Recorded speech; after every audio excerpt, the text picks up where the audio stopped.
Right, it's 15 minutes past 1. You're tuned in to Joy 99.7 FM, your super station.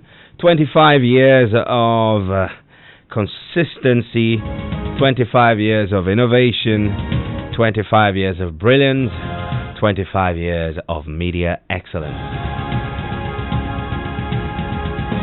My name is Nhyira Addo, and as usual, every Tuesday we bring you a conversation on the Executive Lounge. Now, this month of March is a month that the world spotlights the contribution of women in our societies, in our nations, and generally in the development of humankind. And so I promised you that this month of March will be dedicated to doing two things. One, recognizing women who are impacting our nation, Ghana, as we celebrate Ghana Month on Joy.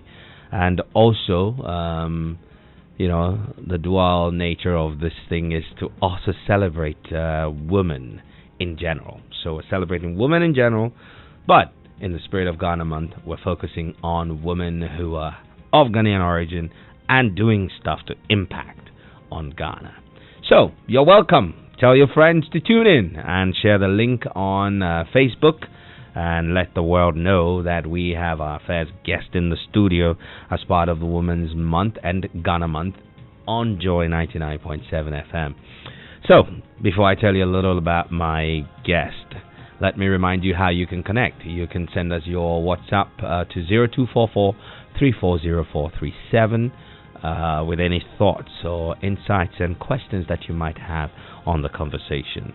So we've titled our conversation today, Entrepreneurship and the Woman.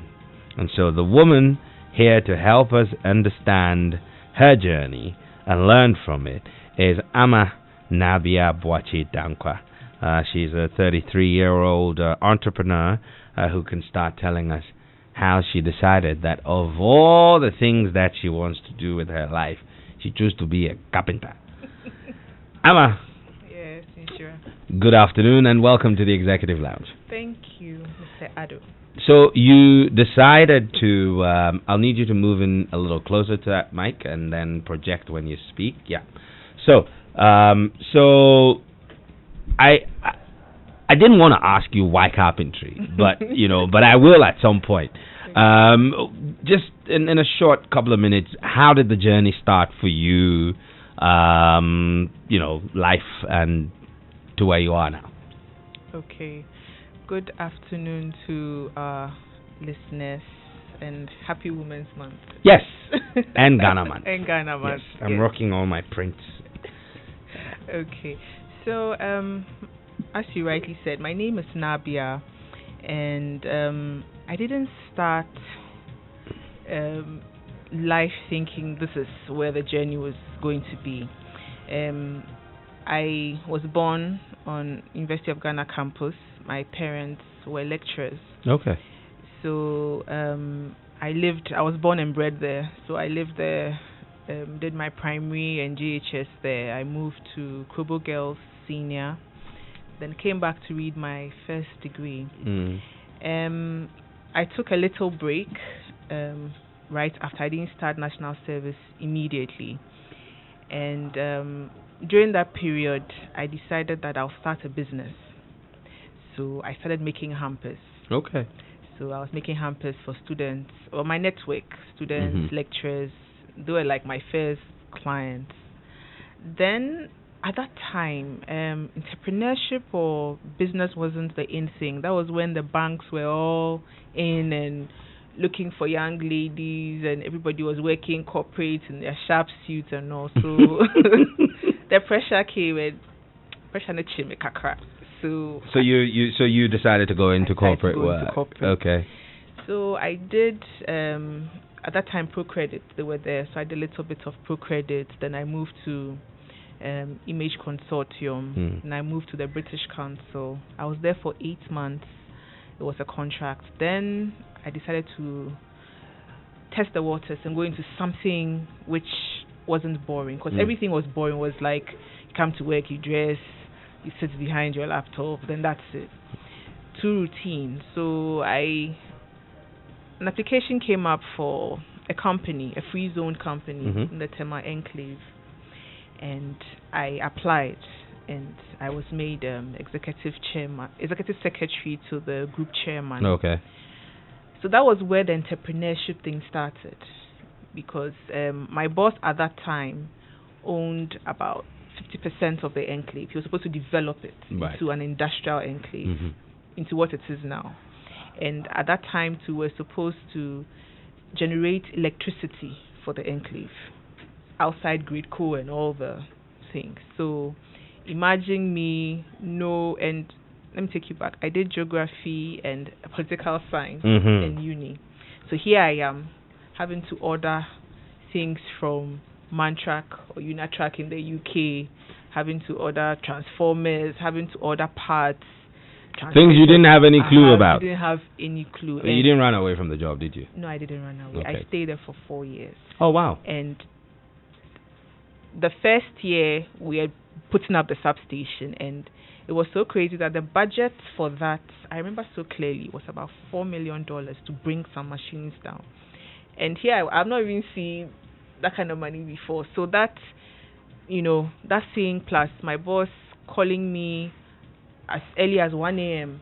Nabia, have you tracked the machines? What is coming down this weekend? What are we doing? Are you in Tema? That craziness.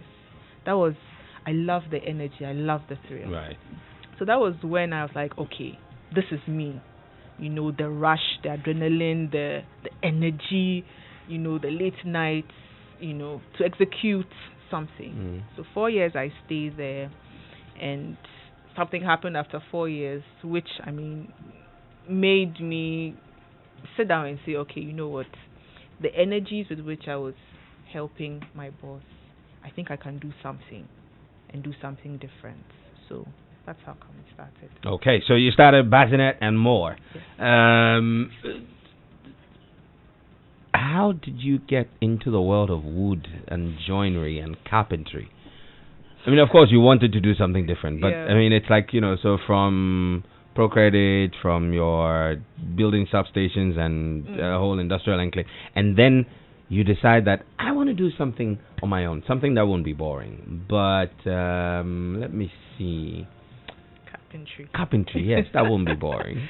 Okay, so the thing that happened in the 4 years was I had my second child, and she came prematurely. Right. So that's preeclampsia. And I realized there's something that my boss told me, that when you are doing something, you have to be able to explain the product to the next person.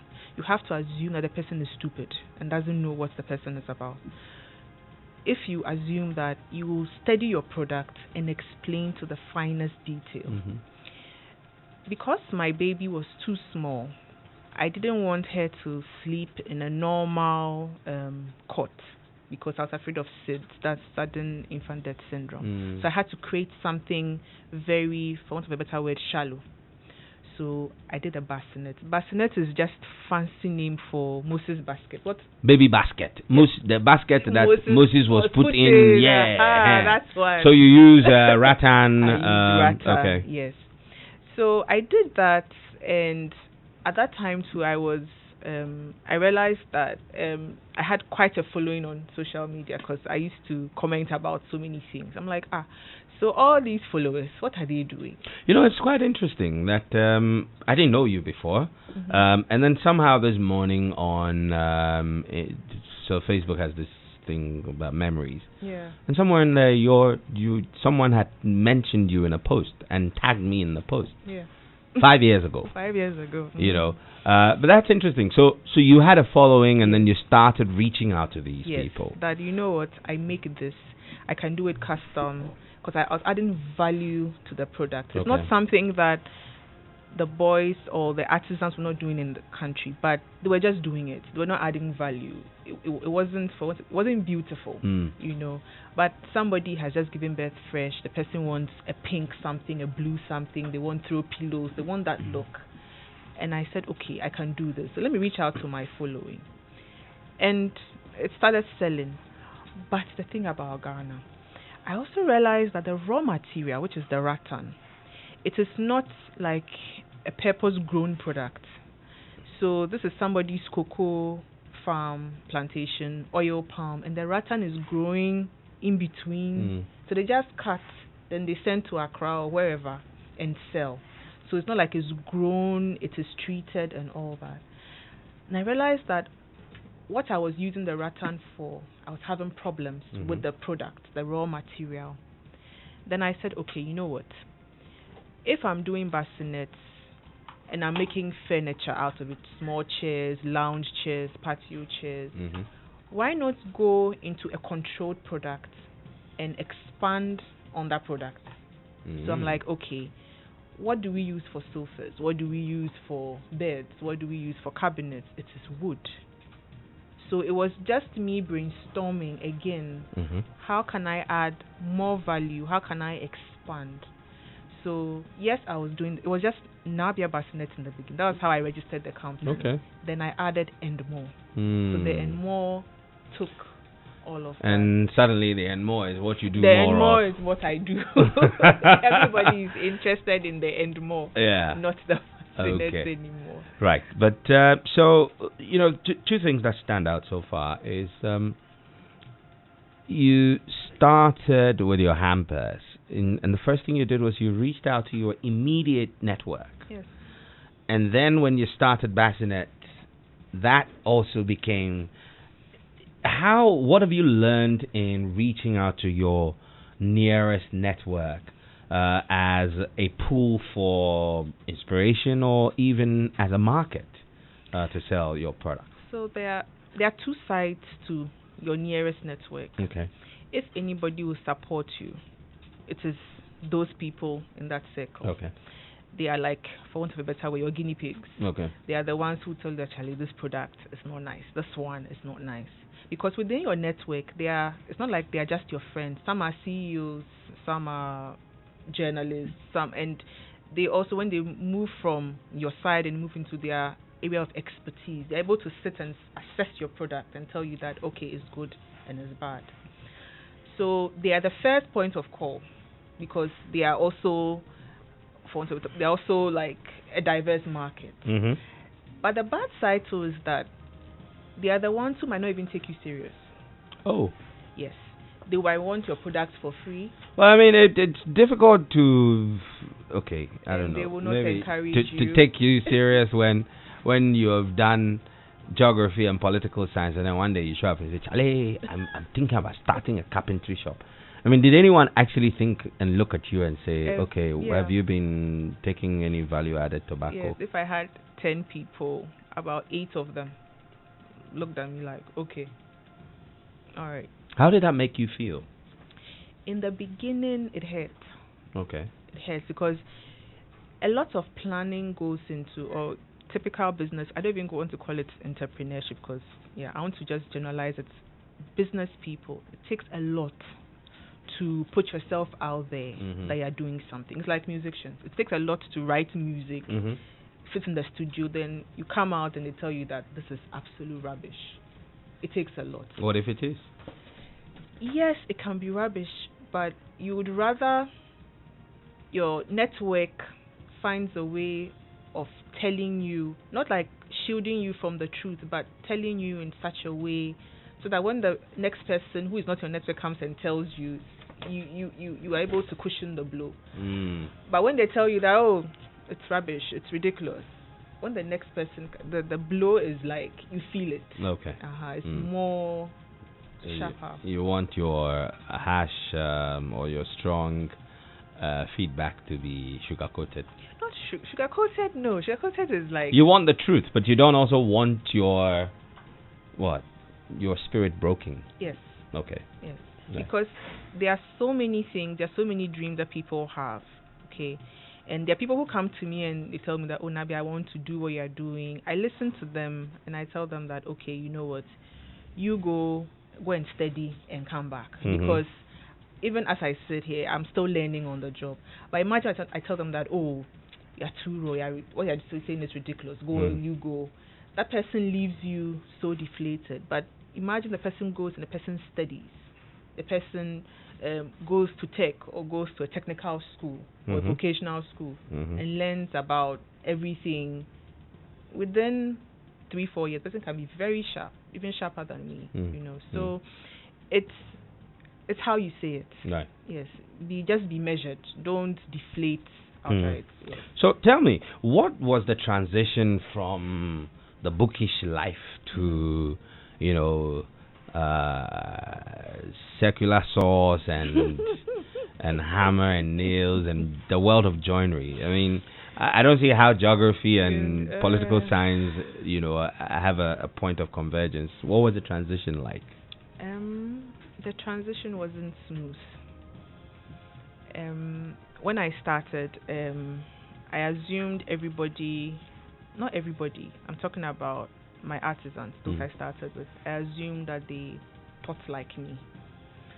So here I am coming with a dream, master plan, how it's going to, because I didn't know my machines, I didn't know anything. All I knew was that, okay, I have the numbers, I have the designs, I know what people like in their offices and their homes, so this is what it is. And so I got a group of people together, and Nhyira, I'll be very honest, the first 2 years were the horror years. Wow. The first 2 years were the horror years. First of all, they know, once you start, they know that, okay, this person doesn't know jack about anything. So they do what they like. They don't care about timelines. They don't care about the amount of money you've gone to collect to buy materials or to make sure that they are comfortable to do the work. The thing is that she doesn't know what it's about, so we'll do anything anyhow. So it wasn't smooth, and whilst I was getting it right, as I was getting it wrong, more orders were coming. So I realized I had to learn on the job, So this is, I leave the house early. When I'm saying early is like 4 a.m. I'm out of the house. I'm in Accra looking for wood, or I'm talking to people who know about hinges, screws, and nails. Then from there, I'm coming back to the site where the guys are to watch what they are doing, to make sure they're not using more than they're supposed to. Then having to deal with customers as well, because they knew me, they didn't know anybody. So it became a bit too much. So I had to learn to pause and structure what I was doing. Yes. And in all this, I'll say, mind you, I didn't have a vehicle or anything. Oh, wow. So this is public transport, me moving up and about, and just using social media as a means to advertise. Yeah. Right. It's quite interesting. You taught yourself how to get a lot of these things done. At the time, you just had an idea, and then you got people to join this dream. Now, how long did it take for you to get them to appreciate the vision you had, so they bought into it, that today you can sit here and have a chat with me and not worry about what's happening there? How old are we? Sure, we are 5 years. Oh. So it took 5 years. Okay. And what things did you have to do to get that done? So the first thing was not being afraid to fire people. Not being afraid to fire people, because there are people who just come and they just mess the program. Then not being afraid to sit down and say that, wait a minute, you need structure. Structure is very important. Then not being afraid to put yourself out there and look for people to believe in the dream. Yes, that is the way I have managed to stay afloat and not be like a dead entrepreneur. Okay. Yes. It's unfortunately the world we live in, it sort of has socialized us to think that there's certain vocations and livelihoods that meant for men, or you find more dominated by men.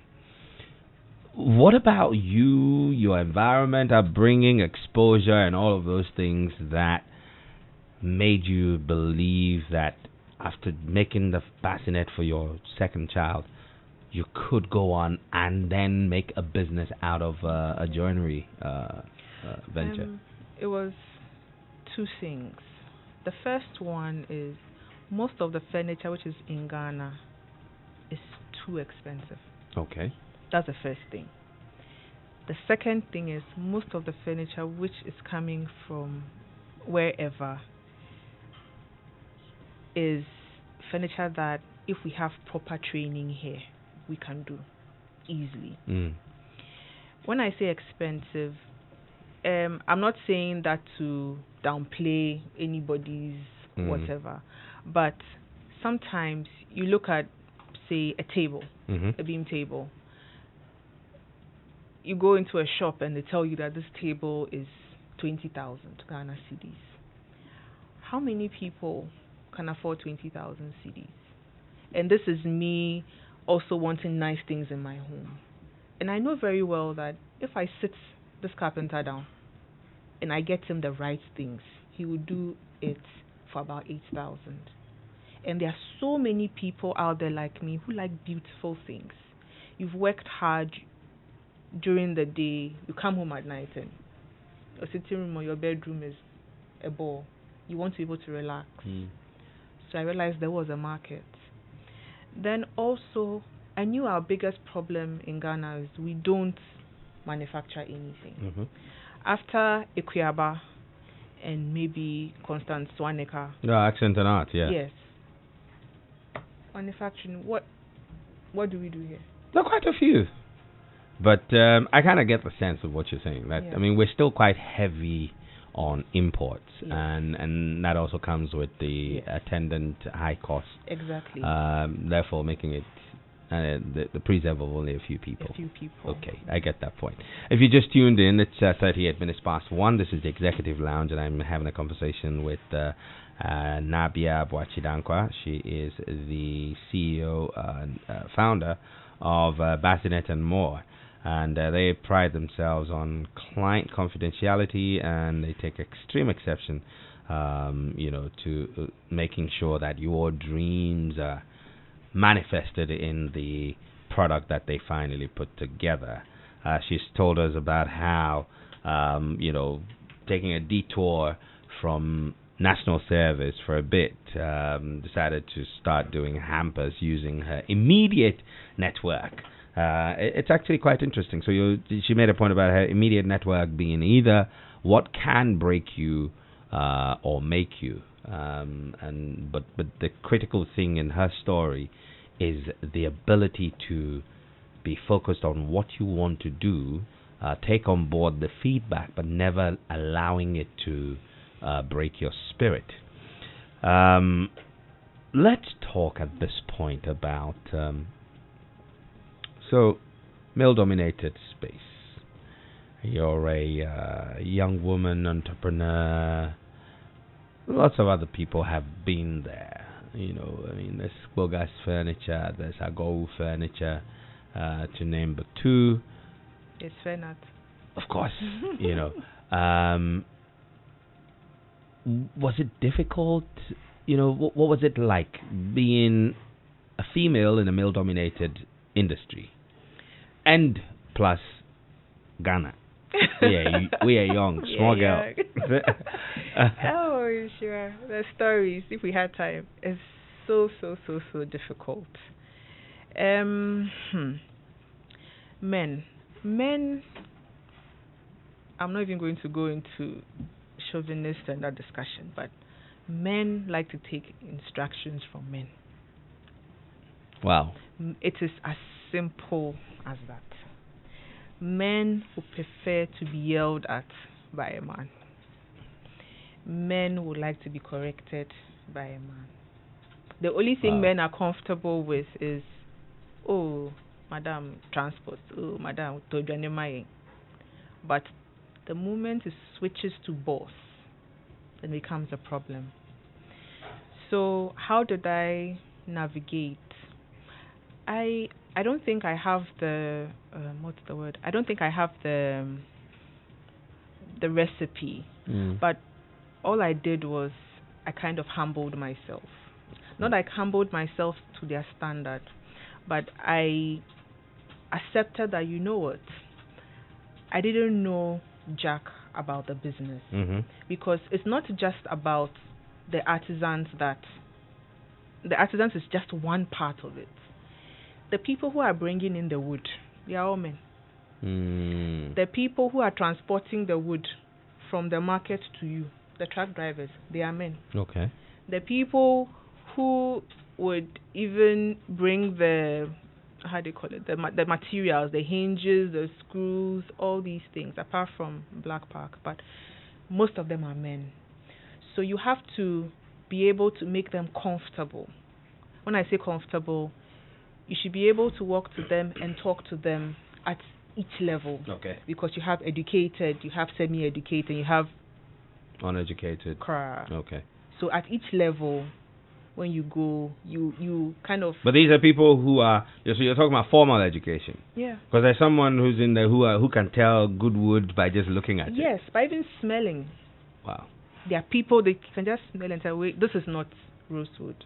I'm just saying rosewood, but this is not mahogany. This is not this. They can tell you.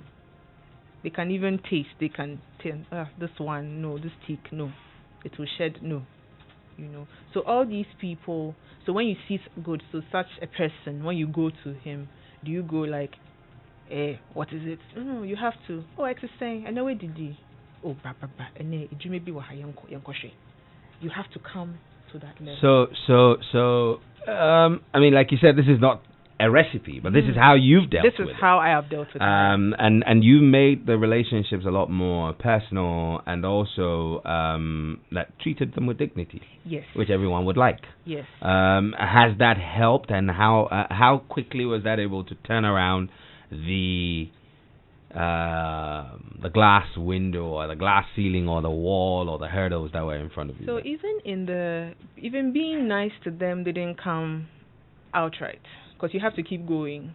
You know, they look at you, hey, what's up, baby? We are back again. What do you want this time? You know, so it wasn't as if being nice or being extra smooth helped. You had to keep at it. You had to keep going. You know, and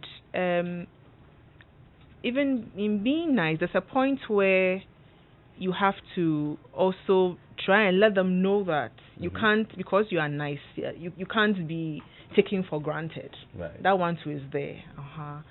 But as I said, for me, it was more of keep at it, keep going, keep calling. Sometimes you really have to beg.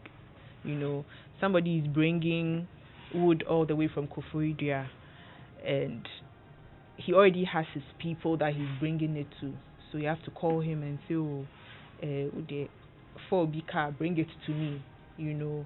And you have to call him and remind him, and he'll act like he has forgotten. And you have to call, you know. But once they get that feel, they get that sense, they begin to pay attention to you. And sometimes they will even tell you that this guy is not good. Don't use him. This guy, that's one thing I've learned about So after them. a while, they start looking out for you. Yes. And so you have to earn their respect a certain way. You have to. Because this is generational people selling wood, making wood. It's a generational thing. This is like it's like cocoa.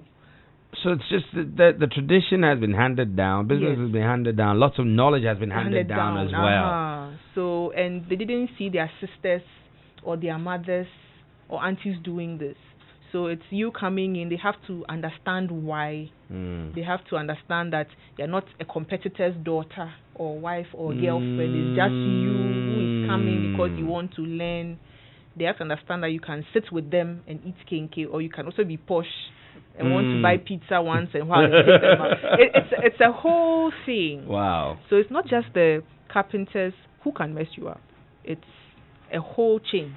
Or a whole group. And the value chain is actually filled with men all the way through. Yes, men all the way through. All right.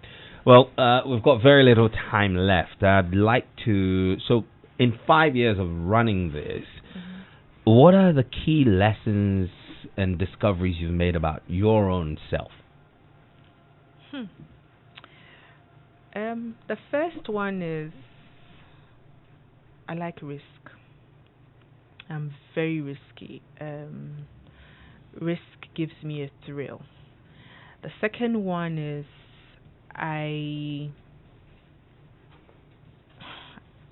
how do you say you stop being naive? You're all grown up, eh? I'm not grown up, but when you see it. Yeah. So you learned a thing or two about people. You're more perceptive about who you deal with. Yeah. Yes, that's So I'm more perceptive. So risk, perceptive, and I don't think I have changed that much. Because there have been amazing highs and there have been amazing terrible lows, and I'm still the same. You still find me at home. I don't go out. I don't drink. I don't party. Maybe once in a while. It's just me and the kids. I read a lot.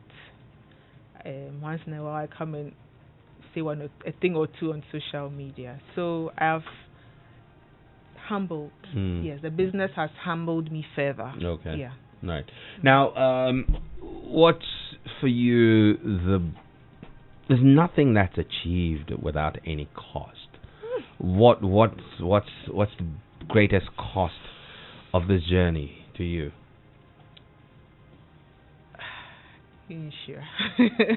I was prepared to answer this question. I'm not. The greatest cost has been my marriage. Why would you call that a cost? Because very early on in the marriage, I wasn't a traditional wife.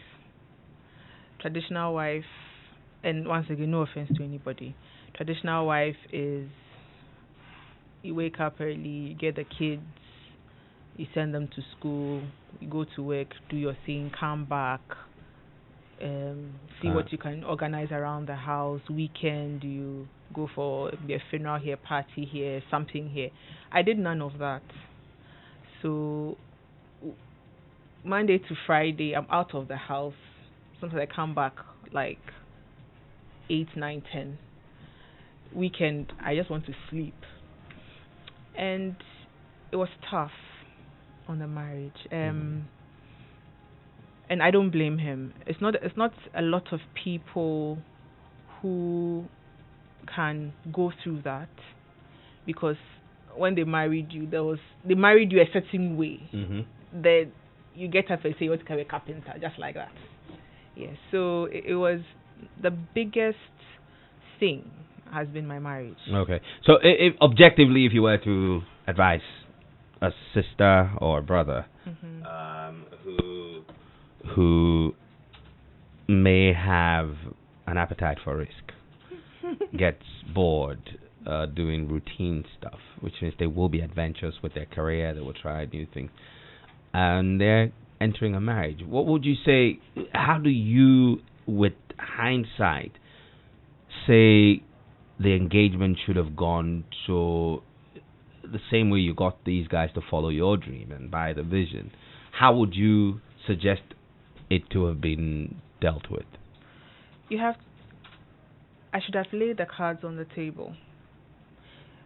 Luckily for us, there's counseling before marriage and all that. But the counseling should be on, okay, within the next 2-3 years, if you are alive, what is your dream job? So that the person has an idea, male or female, has an idea of what it is that they are getting themselves into. That's right. Because sometimes I feel that if I had said that, you know what, banking for me is not the same. Sitting behind a desk, writing reports, is not a thing. You know, the conversations would have been different. The approach to time and behavior would have been different. But because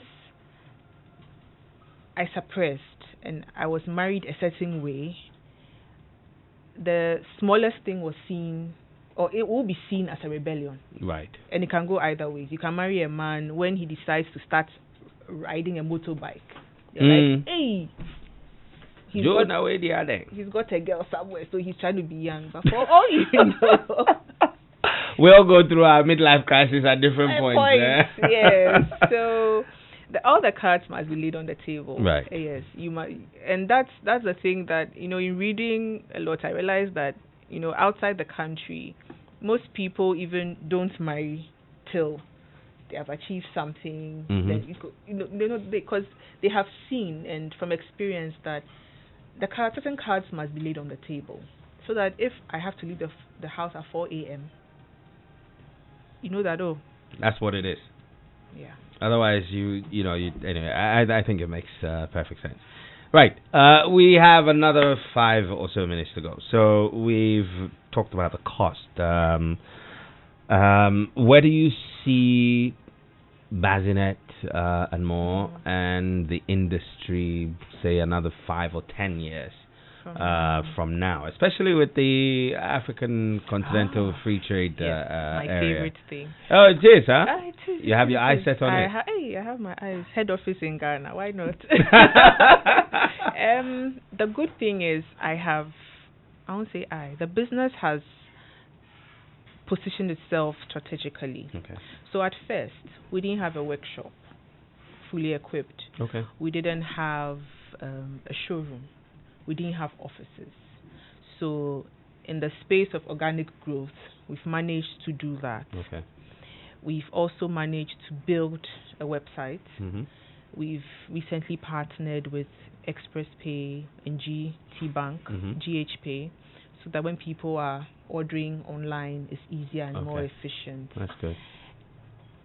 To give it more credibility, because even in my 5 years, I think that I haven't even scratched Ghana. I've not even scratched Accra. I think I've just done East Legon, maybe Tema, some parts of, I don't know. But we have 16 regions now. Nobody knows. I feel this is how I'm going in mentally. Nobody knows who I am. When I say I'm talking about the business. Yeah. So it is an opportunity with this learning from the mistakes, learning from all of that to reach out to across the country. Then we are lucky this continental trade has come in. Coronavirus wants to worry us, but we won't agree. So West Africa is there before Africa itself. And that market alone, I'm telling you, is even bigger than Europe. Europe is saturated. IKEA and all the 1,001 brand furniture names have all that. But Africa is like huge. We haven't even scratched nothing concerning Africa. So for me, it's about strategically putting things in order, making sure that this time clients are truly satisfied. This time people have true value for money. This time people get their orders on time without any problems. This time there's a customer care line. This time there's a showroom they can walk into. This time there's a lookbook. Like all the critical things that will make someone believe in your brand are in order. So if this is done, I don't know when the headquarters will be opened. Is it April? At least by that time we can go and say hello. We're here. We're here. All right.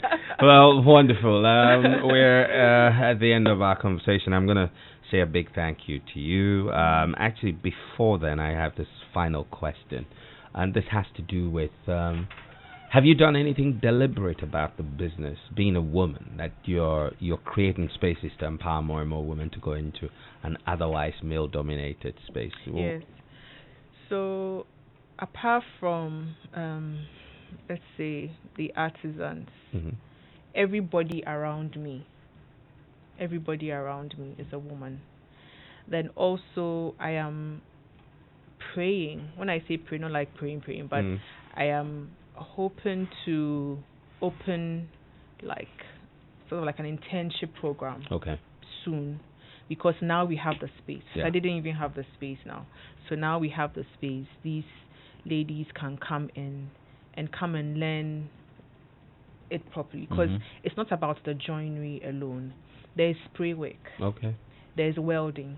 All that is in the carpentry, So I already know ladies who spray where I work. I already know ladies who, how do you call it, do the welding. And even where I buy my wood, where I live, the sawmill is owned by a lady. Okay. Yes. So all right.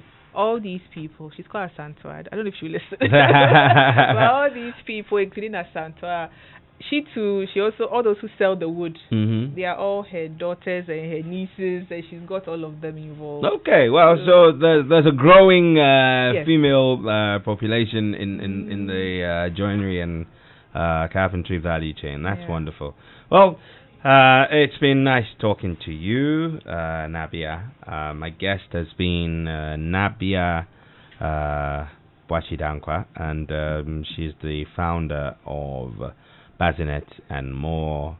And I wish you all the best. I'd like to share with our listeners my 5 takeouts from this conversation. You can start from where you are being your physical location and the people who are closest to you. So Nabia used her first, initial market was the people close by, friends, family, friends of friends, and then social media, acquaintances. All of those became part of a market. Number 2 is that you should follow your energy. So you wake up one day and you think, I am not happy with the routine. I want to do something new. Well, explore it. Explore that energy and see where it takes you. And in all this, the third thing is that you should embrace risk. It doesn't mean that you should jump off a cliff knowing fully well you're going to break your bones.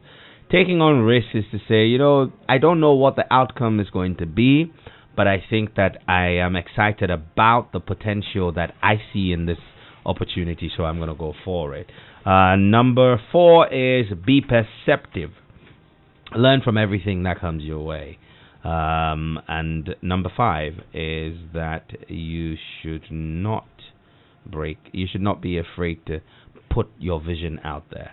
Share the vision, share the dream, break it down to people to appreciate it. I think when people understand what you're about, it's easier for them to know why they're supposed to do certain things. And if you can start with why, who knows what you can achieve. Thank you and for coming to the studio, Nabia, and thank you for listening. Up next is Mr. Kojomenu with the news at 2, and then Lexis Bill will be bringing you Drive Time on Joy. My name is Nhyira Addo. As always, go forward, make rain, shalom, and I leave you with CCTV. It's Kim Promise with Mugies and Sarkodie, who had to be a part of this because Nabia likes Sarkodie very much. Enjoy the music.